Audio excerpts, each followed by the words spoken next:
We would like to welcome you. As I'm speaking, I'm seeing more people join the program. So just so you know you're in the right place, I'd like to welcome you to the Psychology of Leading in a Crisis. This program is created by a lawyer and a psychologist, and we are delighted to have you here. As a general counsel, you are being asked to navigate in through unprecedented developments in the legal profession while you are leading your team through uncertain and unpredictable times. You are also doing this while navigating through COVID-19 pandemic personally and professionally. There are no best practices or guidelines to follow. So in thinking about what your needs may be, Princeton Legal Search Group reached out to Dr. Larry Richard, an organizational psychologist and former practicing lawyer of 10 years. Dr. Richard will explain the nature of the psychological disruption caused by the crisis and its impact on lawyer performance, well-being, decision-making, and risk management. Dr. Larry Richard's mission is to improve lawyer performance through personality science. His expertise is in helping legal leaders tackle their most important people issues: leadership, motivation, talent management, and managing change. He has worked with legal leaders for the last 20 years and has been a practicing lawyer himself. Informally, he has been known as the lawyer's doctor. With that, I'd like to turn it over to Dr. Larry Richard. Welcome. Well, thank you, Mary Claire. If we can have the next slide. Thank you.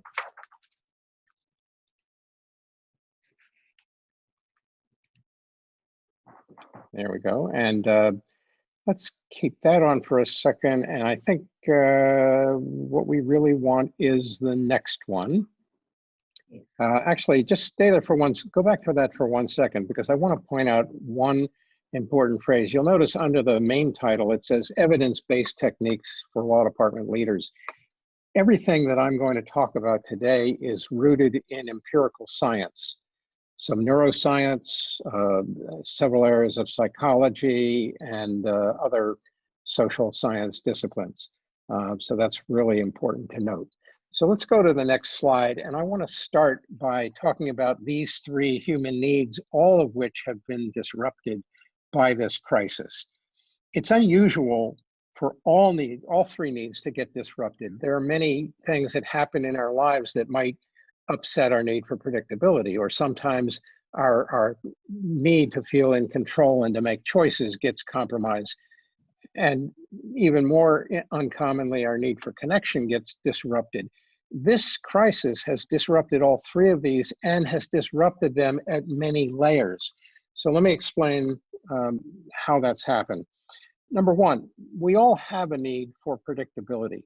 We go through our daily experience, whether it's at work or in our personal lives, and our brain, while we're focusing on the things that we're doing, our work and our personal things, what our brain is focused on in the background is trying to make sure that there are no threats that could kill us or hurt us.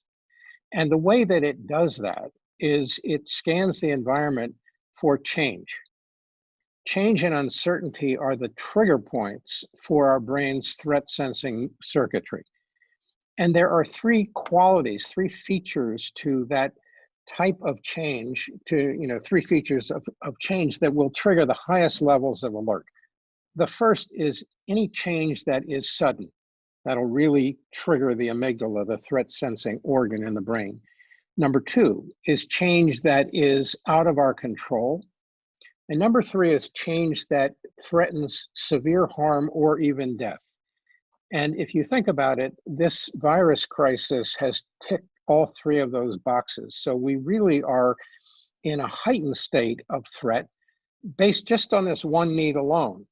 And it's not just predictability at one level. We have unpredictability about our own health, about the health of those in our lives, about our own economics and our 401ks, about the economics of those in our lives, the economics of our country, even the world, and about a whole bunch of other things. There's so much unpredictability that we went from zero to huge in a matter of weeks.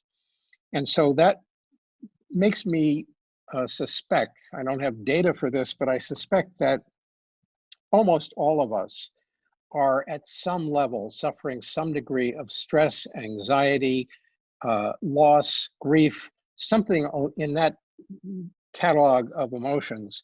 And for some people, it manifests very directly. We actually feel anxious. For other people, we may tend to talk more. Other people clam up. Other people get more distracted. Some people get fixated on one idea, and that's all they want to focus on. There are a lot of different ways that this type of anxiety can manifest, aside from classic anxiety symptoms. Secondly, we all have a need for control. We want to feel like we are having some input into the daily experience that we have. We want to feel like we're making choices. And we've experienced some constraints in the last few weeks over our choices. We have to work at home. We can't go to sporting events or concerts. We can't go hang out with friends. We can't go to our favorite restaurants. These constraints cause us a little bit of distress. Now, some of you might say, well, we've traded that for some other types of control, because when we're working at home, we have a little bit more autonomy than maybe at the office. But there's an interesting feature of the way our brains are designed. We are wired to pay more attention to loss and to negatives and to threats than to gains and positives and opportunities. And so the control and the choices that we've lost figure much larger in our brain, and we place much more salience, more importance on those losses. And they pale in comparison, the things that we've gained in exchange pale in comparison to the losses. Not only that, but my research on the lawyer personality over the last 20 plus years shows that we have a preternaturally higher than average need for control and autonomy. The people who go into law simply love being autonomous. Hence the famous expression, managing lawyers is like herding cats. That's not just a cute phrase that somebody made up. It really mirrors the experience validated by the personality research. So when you have a high need for autonomy and you lose choices, it hurts us more than the average person. The third need is the need for connection. And this is an interesting one, because in the legal profession, and this is not science now, this is my own personal observation. Over all of the years I've worked with law firms and law departments, I've noticed that we tend to treat any talk about relationships or connection as de minimis. We see it as even touchy-feely or as silly or marginal or trivial, and we ridicule it sometimes. We joke about it.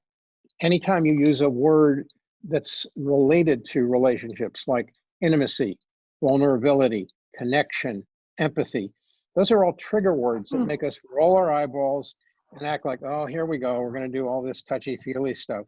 Well, the science couldn't be farther from that particular mindset. The science, and we didn't have much science on relationships in the workplace prior to around 1998.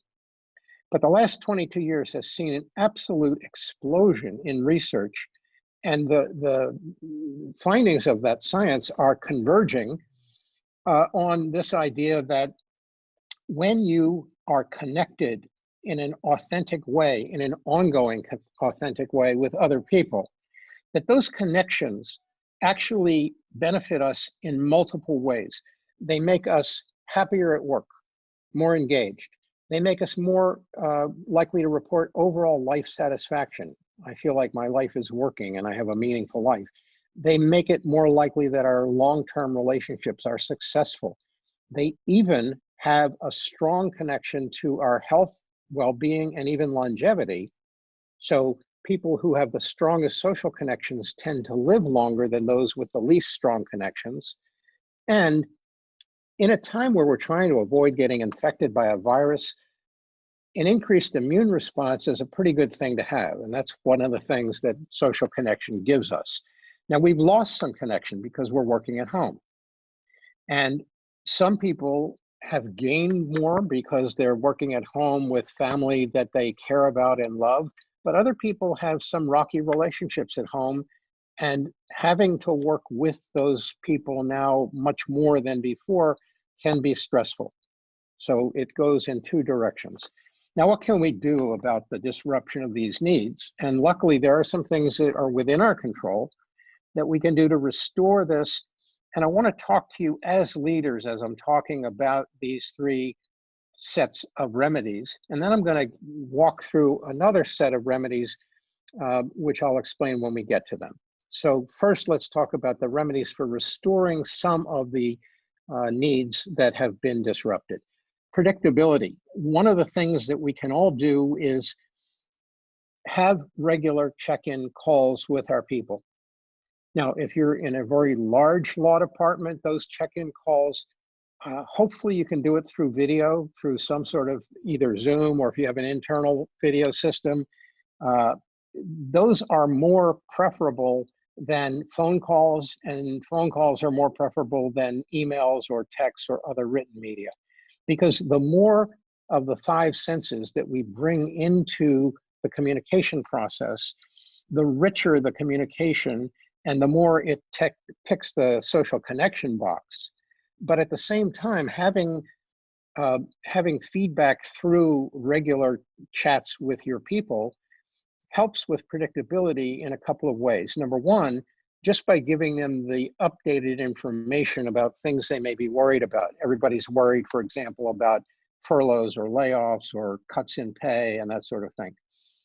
Giving people updates about what management is thinking is helpful, but it shouldn't be just one directional communication. It's very helpful for the social connection reason and for the predictability reason to have at least some of the people who are on the call as participants have an opportunity to ask questions, to make comments, and so forth. If it's a large group, you can curate that by having somebody look at the chat room. If it's a small group, you can give a round robin so that everybody gets to speak. And having those meetings on a regular basis, every fill in the blank at 4 p.m., every day, every third day, every week, the regularity of it is soothing to the brain's threat sensing circuitry. By giving us something regular, it helps. The next thing is, it helps to create a routine. Now, one of the mantras for leadership, if you want to be the most effective leader, especially in a crisis, the number one thing I want you to think about is put your own oxygen mask on first.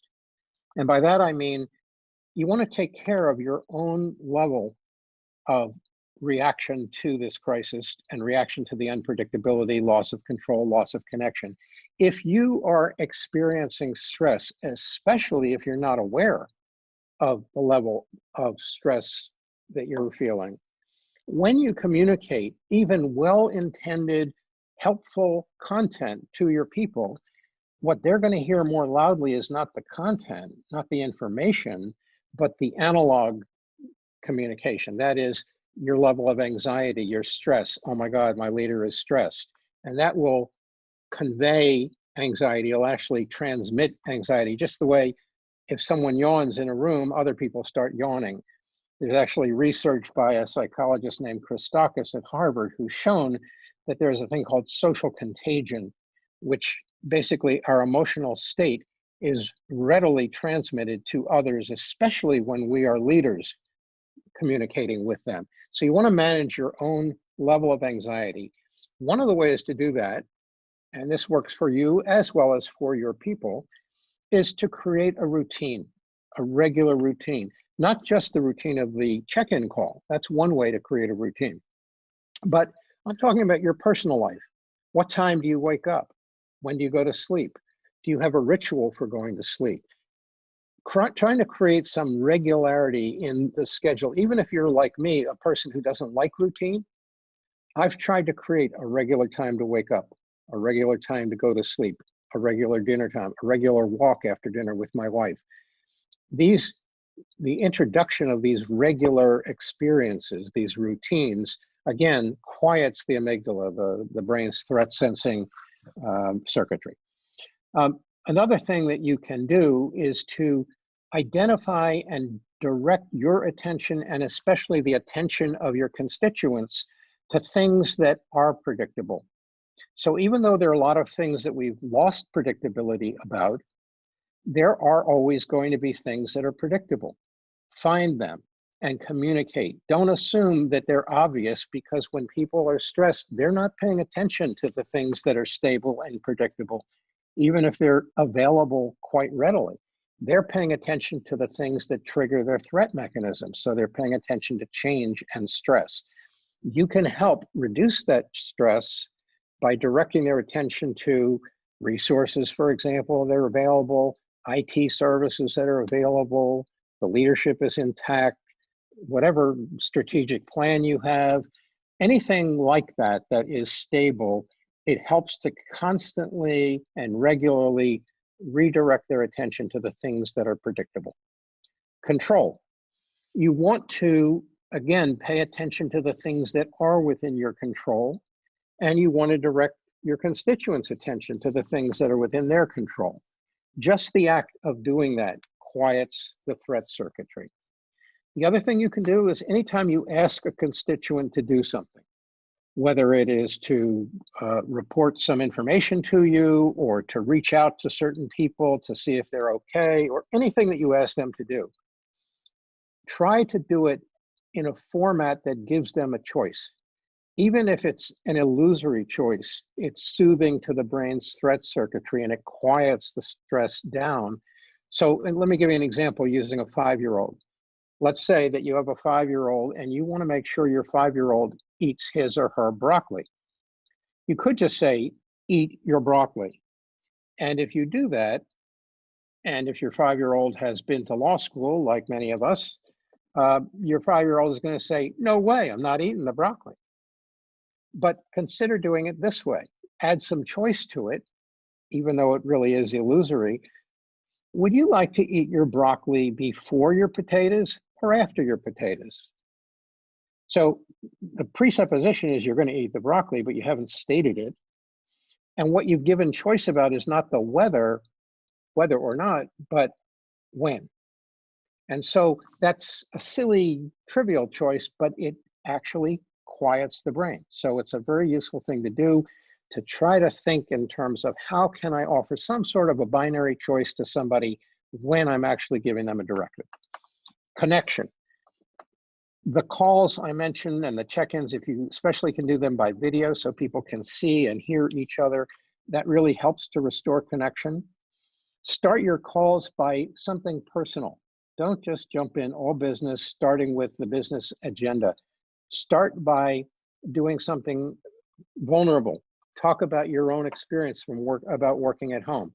Talk about what it's like for you. Talk about what's happening with your kids. Talk about something personal, which gives permission to other people to be a little bit more interconnected with each other. The other thing is you can start by mentioning what's working well, what's good. We as lawyers are trained to look for problems and what's wrong and what could go wrong, which is a very good mindset for practicing high quality law, but it's a very bad mindset for our emotional well-being. And so what you want to do is train your brain to notice good things along with our already deep training to notice problems. And you can do that by simply starting a meeting with yourself. Let me just summarize the things that I'm proud of, or the things that I'm glad are still working, or things that are new and beneficial. Anything good is helpful. You can even ask people on the call, if it's, again, a manageable number, just do a round robin and ask everybody to mention one good thing that's happened this week. And if it's a large group, ask them to enter something positive in the chat room. The other thing you can do is reach out yourself to the most vulnerable people and to those who are working alone.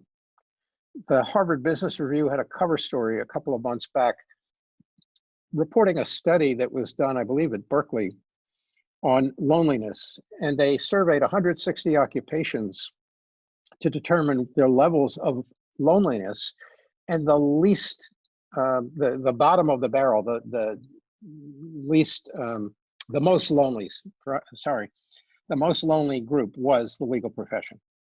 So we're already starting with a deficit of loneliness. And when you have lawyers or other professionals, legal ops people, admin, et cetera, if you have them working at home alone, that's a further threat to their well-being. It can be along the continuum towards depression and anxiety disorders.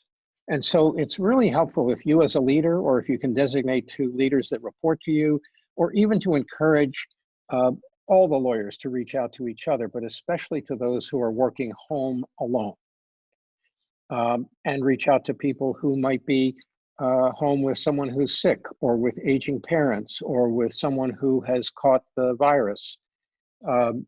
Those are all things that will help social connection. So now I want to shift, and I want to summarize an article I wrote, which is available, actually two articles. One I've been summarizing is about leading, basically how to lead in a crisis. And the second one is about 13 techniques to help manage anxiety in a crisis, which is good for not just leaders, but for any personnel in your department. And the comments that I've been making up to this point are really about how to mitigate the disruption of these three major needs. Now I want to turn to 13 techniques that can help manage anxiety, sometimes by reducing anxiety, sometimes by offsetting it with positive things, and sometimes by actually inoculating you against future anxiety. Some of these things repeat the science for restoring these disrupted needs, and that's not surprising, because often the very same mechanism manages needs as creates well-being. So when we get to those, I'll just mention that we've already covered it. So number one is acceptance. One of the things that's hard for us is negative emotions. And so if we're feeling anxious or stressed or grieving, we often don't want to feel that, and we try to push it away. And unfortunately, trying to resist a negative emotion actually potentiates that emotion. It makes it more likely to stick around. And so what you want to do is you want to basically label the emotion, because labeling, research shows, actually quiets the threat sensing mechanism. And you want to, and excuse me, I'm just getting a comment to share the source for the article. So let me give you the reference for the blog site. It's lawyerbrainblog.com. My regular website is lawyerbrain.com. The blog site is lawyerbrainblog.com. And you will find the first three blog posts on that site are the three I've written this past 2 weeks about the crisis. And that's right, you'll show that at the end again, and you'll see both the website and the blog site there. Thanks, Mary Claire. So let's go back to that one. So accepting your emotions without judgment is one way to weather them. If I feel anxious and I'm anxious about my anxiety, it's going to persist. But if I simply just notice and say, I seem to be anxious. Isn't that interesting? Let's just see where it goes. And instead of fighting it by just observing it and being with it and giving it my attention, because any emotion is always a signal. It's a signal to your body. And when you are basically paying a full attention to the emotion, you're signaling to your brain, I got it. I got your message. So try not to resist it. Try not to judge it. Simply notice it. Number two, do some deep breathing. Research has shown that when we breathe in deeply, especially when we exhale longer than we inhale, that slow exhale triggers a very useful system in the body that's called the parasympathetic nervous system. And this is the nervous system that is associated with relaxation, with calm, with relaxation. And we want to trigger that And the way you trigger it is take in a deep breath, let's say to the count of 4. So it's a slow inhale, hold it for a couple of seconds, and then slowly let it out, counting twice as long as the inhale. So if you inhale to the count of 4, exhale to a count of 8, and then pause and start all over again. So it's inhale, pause, exhale twice as long, pause. And that cycle very rapidly will cause a noticeable physiological sense of relaxation as the parasympathetic nervous system kicks in. Number 3, practice mindfulness meditation. This is an ancient practice. There are a lot of different kinds of meditation, but mindfulness meditation is one of the oldest forms of meditation. And it's also one of the forms of meditation that has been studied the most by scientists. And we now know from neuroscience research that this is not some hokey, mystical process. It is a very simple and very powerful experience, which is very good for managing anxiety. It starts with the idea that the present focus of our attention is the most relaxing temporal focus. Focusing on the future or the past, even if they are pleasant events, are not nearly as satisfying to people as focusing on the here and now. And so the way you do that is find a comfortable place to sit and get physically comfortable. You might want to close your eyes, and then you want to do some deep breathing. And there are a lot of ways to do this. I'm just going to suggest that paying attention to your breathing is one simple way to do this. As you pay attention to your breath, your mind will start to wander, because everybody's does.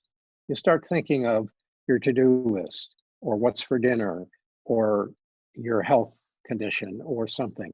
And what you want to do is notice that your mind has wandered and gently draw it back to the here and now, focusing on your physical sense of breathing. Feel your breath going into your belly, feel it coming through your nostrils, etc. Each time your mind wanders, you just notice it without judging it, without going, oh darn, I'm failing, and bring it back. In the article, I list several resources that you can use that give you good step-by-step instructions for this. Number 4 is social connection. I cover that in the article. We've already covered it today, so I'm going to skip over it. Number 5 is progressive muscle relaxation. This is a more physical version of meditation. Instead of using your mind to focus, you're using your muscles to focus. And it's basically a process of paying attention to one muscle group at a time, starting with the feet and working all the way up the muscle groups of the body to the tippy top of your head. And with each muscle group, you're going to count to 3 as you slowly tighten the muscles. So start with your toes and scrunch up the toes. 1, 2, 3. By the count of 3, they should be all scrunched up. And then you pause for a second, and now backwards. 3, 2, 1. And as you're counting backwards, you loosen the muscles, relax, and feel the tension flowing out of that muscle group. And then you turn to the next muscle group, and you work your way all the way up and do this for each muscle group.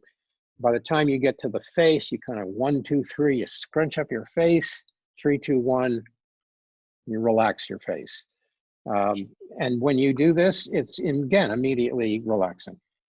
Number 6, express gratitude. Gratitude has been researched extensively, and what they find in the research is that gratitude produces very positive emotions and hormones. And when you express it to other people, it benefits both you and the other person. It can be as simple as thanking somebody for a very, simple task. They gave you a document, they called you on time, whatever. Or it can be something where they really put themselves out on your behalf, in which case a more extensive statement of gratitude might be called for. Number 7, help other people. Research shows that when we are in a selfless state of mind, when our attention is focused on meeting the needs of others instead of our own, that is more positive. It generates positive emotions and positive hormones. It tends to relieve anxiety, and it de-stresses us. Number 8, spend time appreciating nature. Research shows that nature is very powerful as an agent of relaxation. Just being in nature, if you are lucky enough to have within walking distance trees or forest or woods or an arboretum or a body of water or a high point where you have a vista, any of those will trigger the nature response. If you can look out a window and see that, so much the better. If you watch videos, there's research showing that actually watching nature videos can do the same thing. So I know that Netflix has these marvelous nature videos from British naturalist David Attenborough, and they're very helpful. And then finally, houseplants. If you keep houseplants and take care of them, they can help you. Next, number 9 is keep a journal. When people keep a journal, it is very helpful because what it does is it cognitively benefits us in terms of organizing our thoughts and our feelings. It helps us make sense of the emotions that we're experiencing, and it helps us think about the implications for those experiences in the future. Now, there are a lot of rules and techniques for how to journal. It can be very simple and quick, or it can be elaborate. And in the article I mentioned, I've given you some references and some free articles to download about how to do the journaling. Number 10, change your thoughts. This is basically CBT, or cognitive behavioral therapy. This is an area that goes back decades. It's a very useful and effective technique that psychologists use to help people reframe the experience they're having, to change their emotions, because when we change our cognitions, our thoughts, it affects directly our emotions. And every emotion that you're feeling is preceded by some sort of a thought. And so if you can tune into the thought patterns, to the chatter in your brain, and change that chatter, that's going to change your experience. Again, this takes some explaining, and I've explained in the article and recommended a number of books for guidance about how to do that. Next, go on a news diet. There is definitely some harm to be had if we pay a lot of attention to breaking news all the time, especially if we do so the last couple of hours before we go to bed. So what you want to do is have an embargo, a moratorium, no bad news in the couple of hours before bedtime. And not only avoid bad news, but I'd even take it up a notch and expose your brain to some good news. So again, on my blog site, the most recent blog post I put gives you a link to 4 different websites, 2 of which you can actually subscribe to on daily emails for good news. The others show you good news. One of them is a channel on YouTube where the actor John Krasinski, who played one of the characters in the sitcom The Office, he is a very upbeat, positive person, and he started last week I believe it's a daily video, 15-minute video on YouTube called Some Good News. And he gives you a lot of good news. And I really recommend the first 2 episodes of his podcast, of his video cast. The second one, he invites a girl to join him who had tickets to Hamilton, and the show closed because of the crisis, so she couldn't see it. And in order to help her out, he brings on Lin-Manuel Miranda, and all of the cast of Hamilton from their home do the opening number of Hamilton for this young girl. And it's just fabulous to watch that. Number 12, listen to your favorite music. Music is extremely uplifting and can change your mood instantly. And number 13, focus on self-care. Take care of yourself. Take care of your diet. Try to eat as much of a plant-based diet with minimal oils as you can. Stay away from simple carbs, sugars, and pastries. Eat whole grains, seeds, nuts, fruits. Those tend to produce more immune response, so you're better protected from the virus, and lower anxiety. And hydrate yourself, try to get daily exercise. Those are things that really matter to you as a leader, and they're also good to recommend to your folks. Now, I see we have a lot of comments on chat, so give me a moment to review those. Larry, if I could just interject, I've gotten a number of questions. Are we on the right slide? I think people are looking for a list of the 13 items that you were reviewing verbally. I didn't make a slide for that for this reason. I've been doing this type of webinar for a couple of weeks now, and I found that most of us are under some level of stress. And when we have a competing choice between visual media and somebody talking, it's really hard to pay attention to both. So it's in my article. People can get all 13 of those in the article along with references on the blog site. But I didn't want to, add stress to people by putting slides up. So, there are two questions that I would like to pull out that are questions about content that you spoke about. Yeah. One was, why are lawyers at the bottom of the barrel? And the context for that question is when you were talking about the Harvard Business Review article, and Yeah. that lawyers are at the bottom. And in conjunction with that, the second question is, what makes being a lawyer a lonely profession? Okay, so a couple of things. The main culprit for all of those things is our high level of skepticism. Skepticism is both a personality trait and a learned behavior. So as a personality trait, my research shows that people who are lawyers maybe were born with a little bit more of it than other people, but because it's a learnable trait, most personality traits are much more genetic. This one is subject to learning and influenced by the environment.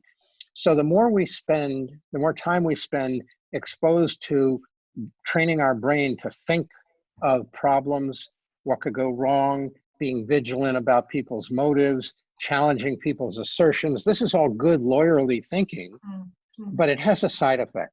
And the side effect is it makes us more vulnerable to impairment, to sadness, depression, anxiety, loneliness, just because it reinforces the physiology of negative emotions. Every emotion has a physiology, and the chemicals that we produce when we're thinking of negative things include cortisol and norepinephrine and adrenaline. Those are all chemicals designed for short-term responses to threats. But when we saturate our body in those things day in and day out instead of episodically, it creates problems. And so we're more prone to depression for that reason. We're more prone to loneliness. And that's just skepticism. As Al Pacino said, we're just getting started. So we also have low sociability. And low sociability means we tend to be very hesitant to be vulnerable. We don't pay a lot of attention to intimacy.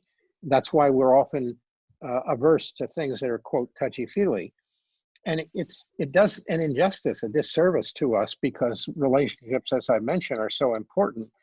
But because we're low in sociability, we roll our eyeballs about anything relationship-based, especially about initiating new connections. So anytime that opportunity exists, like a cocktail party, lawyers are pretty much going to be, exiting the room. And because we tend more toward isolating ourselves voluntarily because of that trait, we're more prone to loneliness. It's the combination of isolating ourselves, which in itself is not necessarily bad, and the skepticism, which produces the toxicity, and so we isolate ourselves. And then the third is a response to those two things. When we are pessimistic and skeptical, and when we are isolated, that removes the two main benefits that produce high psychological resilience. Psychologically resilient people are people who cope well with life's bumps. We cope with stresses really well. the legal profession attracts ridiculously low resilience people. If you feel bad that I've told you that, that illustrates the very trait itself. Because why are we low in resilience? Because, as I said, resilience hinges on optimism and connection, and we're pessimistic and lonely. And so those two features make us more at risk to low resilience. Low resilience people are thin-skinned. We get hurt and wounded when somebody criticizes us. In fact, a really low resilience person doesn't even need a criticism to feel low resilience. I'm walking down the street with somebody, with a lawyer, and I pass a shop window and I see a set of clothing in the window and I say, oh, look, you look smashing in that clothing, that outfit. If you're a high resilience person, you say thank you because it was a compliment. If you're a low resilience lawyer, you say, what, you don't like what I'm wearing? I mean, that's low resilience. So that low resilience also is enough on its own to make us suffer in these times and to precipitate the things that the person whose question you read was mentioning. Right. And related to that, we've had another question that came in. Isn't skepticism a trait in need of careful management with good leadership skills? Are lawyers by nature in need of more coaching to be good leaders than others who are perhaps less skeptical? Yes and yes. Yes, our training as skeptics actually gets rewarded. We get dopamine, which is a chemical that makes us want something more. And so every time we use our skepticism, we're usually using it in conjunction with another trait called abstract reasoning, which is our wonderful capacity to analyze and to think logically and to solve problems. And when we do that, we get rewarded. Well, the problem is that's all really good inside the box called practicing law. Now you step out of that box into a leadership role. Leadership inherently is a response to uncertainty. That's what leaders emerge because of. If there's no uncertainty, there's no need for leaders. So when you have uncertainty, by definition, when you're asking other people to follow you, implicitly what you're saying is, I don't even know myself if this direction that I'm asking us to go in is 100% the right one. I think it is, but I don't know for sure. So you have to trust me. And if you're skeptical in your leadership role, skepticism is a reciprocal trait. If I'm skeptical with you, you're going to be skeptical with me. What we need in leadership is the opposite. We need trust. And so leaders, when you're stepping out of the lawyer role and into the leader role, you have to dial back the skepticism and you have to increase the trusting and the trustworthiness so that you get other people on board. And so you yourself don't come at the leadership challenge with a dark approach. So yes, lawyers who are leaders need training in how to make that adaptation from one role to another, from the lawyer role to the leader role. And then what was the second part of that question? If the person could, you know what I did? I accidentally deleted the question. My apologies. If the person could. I've got it. I've got it. Thank you. Thank you. Are lawyers by nature in need of more coaching to be good leaders than others who are perhaps less skeptical? Well, yeah, because of that phenomenon, because their natural tendency, if they go with their gut is going to be to use a lawyer mindset in their leadership role, and that will just backfire. So yeah. Okay. This is a question, when I've spoken with a couple of general counsel in preparation and anticipation of this program, one of the conversations that I've had along the way is what happens when we, quote, go back to work, meaning we're not managing remotely. And when you have these relationships that are different, like you're talking about maybe a dog or a family member or health, and those may not normally be within the regular course of conversation or questions that would come up at work. As a leader, I might not want to ask you about your health or your family's health at work, but under these circumstances, we are. How do you shift that? How do you change that when you're leading in a pandemic versus leading back at work, whatever that may mean. You know, nobody knows what the new normal is going to be. Well, that's right. So we're pretty much building the plane while we're flying it here, and yet there are some principles that I can mention that'll help us out in answering that question. Number one, we tend, when there's a crisis like this, we tend to bond together and we tend to be a bit more vulnerable with each other. So people are naturally talking about their personal lives in video chat calls, even though they're business calls. People tend to be more informal. I'm not wearing a suit and tie today. Most of us are not. We tend to be more our shoes off self under these conditions. If this were a crisis that lasted 2 or 3 days, as soon as we go back to work, we'd immediately go back to the muscle memory of our normal workday habits. But this is going to last a long time. And what we're going through now is going to become the new normal. So when we go back to work, the work experience is going to be the odd one, and the work at home experience is going to feel like normal to us if my predictions are, you know, anywhere near what our reality turns out to be. I'm guessing we won't be back to work at the earliest till the fall, and maybe even till sometime well into next year. It depends on the testing. And certain occupations, utilities, and food providers and medical providers, obviously they're going to be working throughout this. But lawyers, except for certain types of practices, there's a good chance that we may be working from home for a long time. So if that's the case, when we do go back to work, there's again going to be a transition. There's again going to be an adjustment period where we have to be very sensitive to the fact that people are adjusting. One of the things that you can think about as leaders is that both you and your people have experienced what it's like to work remotely using Zoom and other video media. And a lot of people are going to get comfortable with working through video that hadn't been comfortable before. I talked to somebody last week who was a leader who was saying, I've been trying to get my older lawyers to do this for years and I can't do it. And now within 1 week, suddenly they're all on Zoom.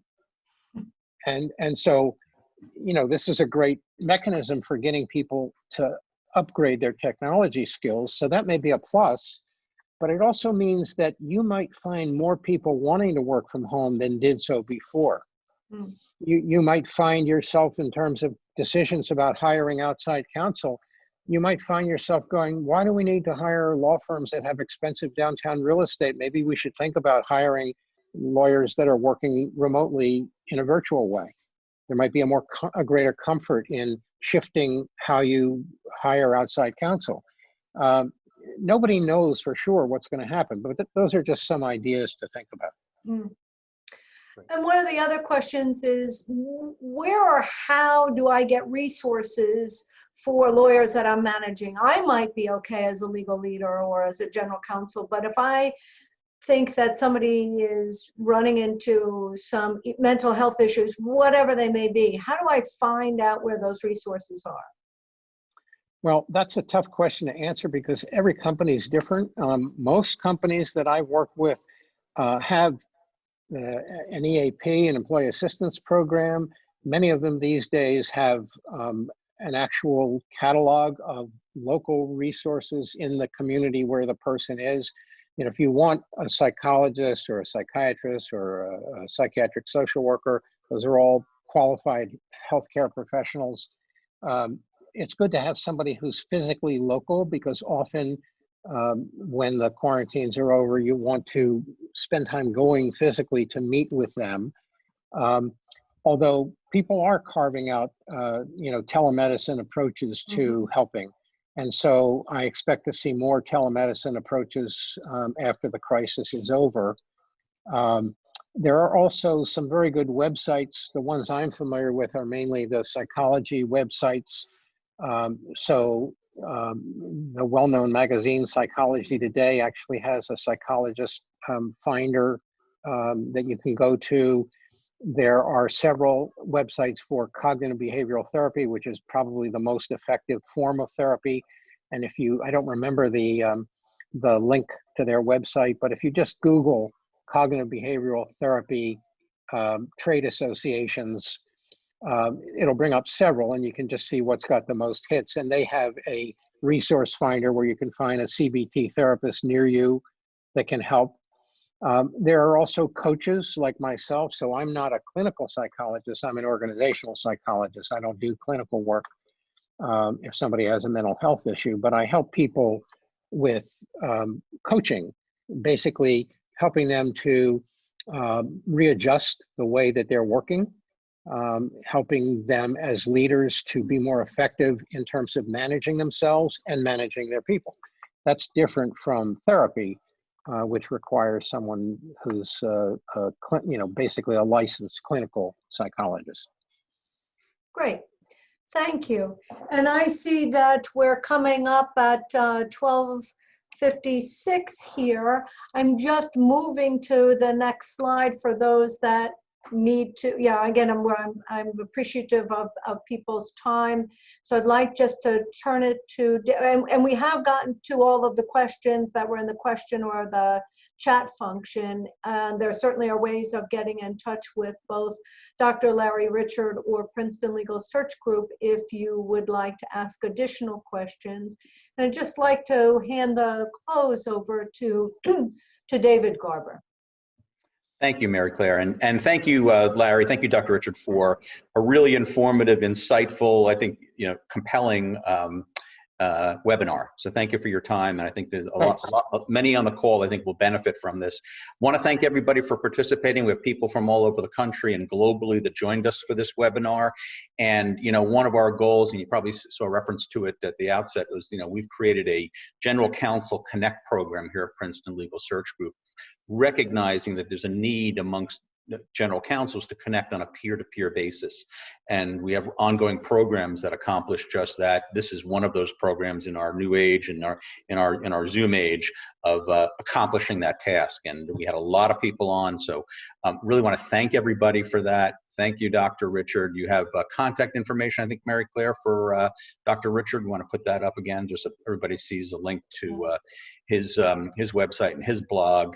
And really want to thank everybody. Stay safe, stay connected with your teams. Lots of great takeaways from this. And again, as Mary Claire mentioned, we'll be sharing, I think we have a recording of this, which we'll be able to share, correct? We have a recording and the slides will be shared. And a question did come in post the end of the, while we were doing the close here. So I will make sure from the person who sent, I'll make sure that Dr. Richard gets it. And I'm not sure how to, you'll have to let me know if I have permission to do that, because he'll need your contact information of the person whose question was not answered at the end here. And let me just reiterate that Dr. Larry Richard, it has been an absolute pleasure to hear you and have you, and for you to be able to share your insights and observations.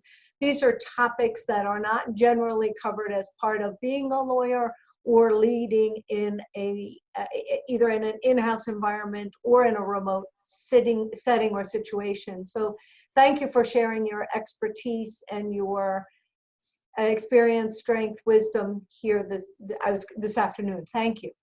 And thank you, Mary Claire and David, both of you. I really appreciate the opportunity. Thanks a lot. Wonderful. Okay. Thanks everyone for participating.